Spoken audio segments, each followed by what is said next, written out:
We'll look at some headlines making news for workers. I'm Mark Harrison, and your Labor Minute is next.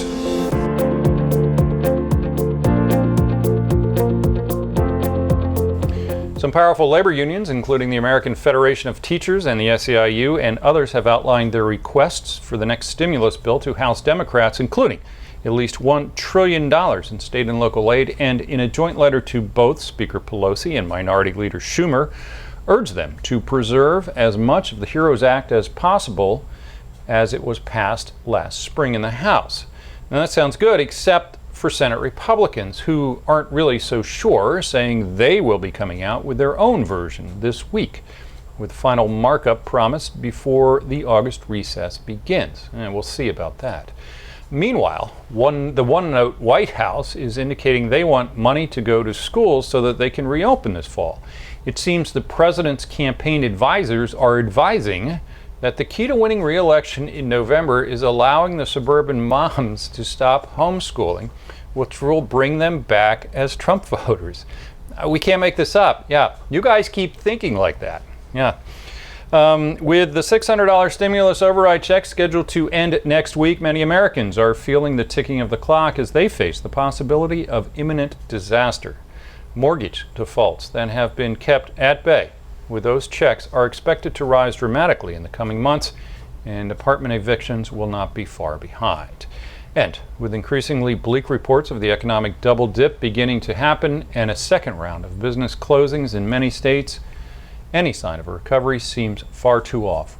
With each passing day, more and more businesses declare bankruptcy and more workers are losing their employment. With the president saying last week, "I created the greatest economy we've ever had, and now we're creating it again." Is that right, Mr. President? Macy's has laid off nearly a quarter of its corporate workforce, and just in time as they awarded the top 6 executives at that retailer collectively with $9 million in compensation only days afterwards. This to the executive brain trust that oversaw shrinking demand and the closing of brick and mortar stores even before the pandemic hit. Not to mention being one of the last businesses anywhere to understand that online sales were actually a thing. Meanwhile, over at Walmart, that corporate brain trust has finally decided that the pandemic is actually a thing and have mandated that shoppers must now wear masks while in their stores. But even though the corporation has recognized, albeit months too late, that a health hazard truly exists, it is still refusing to pay its workers any form of hazards pay. And this in spite of realizing record profits from the pandemic.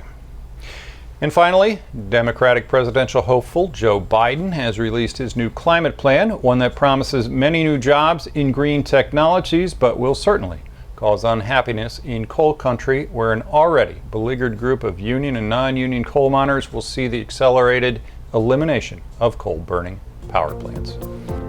Remember to visit us at thelabornetwork.com and to follow us on all your favorite social media sites, including Facebook, Twitter, TikTok, YouTube, Instagram, and Stitcher.